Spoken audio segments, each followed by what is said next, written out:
Hyderabad Bachupally PS పరిధిలోని ప్రగతి నగర్ లో దారుణం జరిగింది. కన్న కూతురికి విషమిచ్చి ఆ తర్వాత తాను ఆత్మహత్య యత్నం చేసుకుంది. ఈ విషాద ఘటనలో చిన్నారి జస్విక మృతి చెందింది. ఆరోగ్య సమస్యల కారణంగానే ఈ దారుణానికి ఒడిగట్టినట్లు తెలుస్తోంది.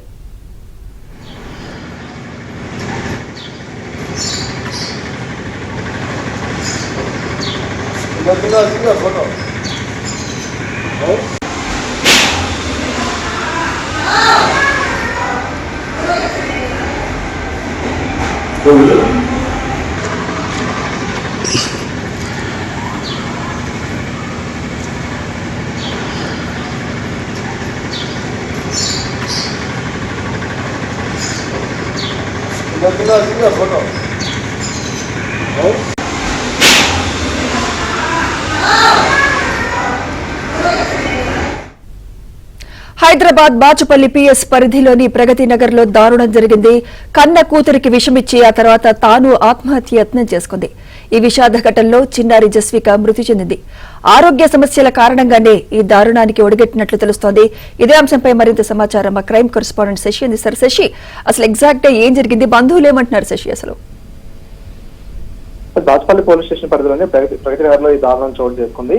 4 సంవత్సరాల కూతురికి విషయం ఇచ్చి ఆ తర్వాత తల్లి కూడా ఆత్మహత్య యత్నం చేసింది. అయితే కూల్ డ్రింక్ లో విషయం కలిపి కూతురికి తాగించిన తర్వాత కూతురు అపస్మర స్థితిలోకి వెళ్ళిపోయింది. అనంతరం తల్లి కూడాను అదే విషయాన్ని సేవించింది. అయితే ఆమె మాత్రం ఆసుపత్రిలో చికిత్స పొందుతోంది. తల్లి మాత్రం ప్రజెంట్ ఆమెకు చికిత్స కొనసాగుతూ ఉంది కూడా. అయితే ఎప్పుడైతే ఈ విషయం కలిపినటువంటి కూల్ డ్రింక్ తాగిందో అపస్మర స్థితిలోకి వెళ్ళినటువంటి కూతురు మరణించింది. అనంతరం ఈమెను మాత్రం కుటుంబ సభ్యులు ఆసుపత్రికి ప్రజెంట్ తరలించి చికిత్స అందిస్తూ ఉన్నారు. ప్రధానంగా అనారోగ్య సమస్యలే ఈ దారుణానికి కారణం అంటూ కూడా ప్రజెంట్ తెలుస్తూ ఉంది.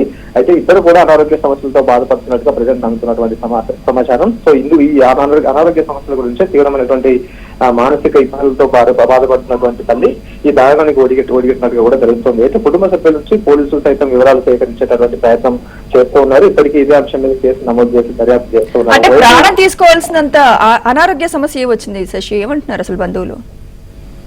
బంధువులు మాత్రం ఒకే విషయం స్పష్టంగా చెప్తూ ఉన్నారు. అనారోగ్య సమస్యలే ప్రధాన కారణంగా వారు సైతం ఇప్పటికే చెప్తూ ఉన్నారు. పోలీసులకు కూడా ఇదే విషయాన్ని వారంతా కూడా స్పష్టం చేస్తూ ఉన్నారు. గత కొంతకాలంగా ఇద్దరు కూడా అనారోగ్యంతో బాధపడుతున్నటువంటి సందర్భంలోనే మానసిక ఒత్తిడితో ఇది చేసి ఉండొచ్చు అంటూ కూడా కుటుంబ సభ్యులు ఇప్పటికే పోలీసులకు చెప్పినటువంటి ఈ సందర్భం ఇక పోలీసులు కూడా కుటుంబ సభ్యుల నుంచి తర్వాత భర్త నుంచి కూడా తగిన వివరాలను సేకరించేటటువంటి ప్రయత్నం చేస్తున్నది. ఈ మధ్యకాలంలో ఇలాంటి ఘటనలు తరచూ వెలుగు చూస్తూ ఉన్నాయి. గత 2 రోజుల క్రితం మనం గాజుల రామారావుతో ఇదే తరహా ఘటన చూసాం.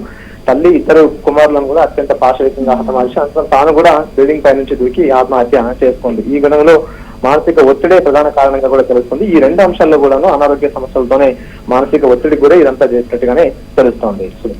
రైట్ శశి.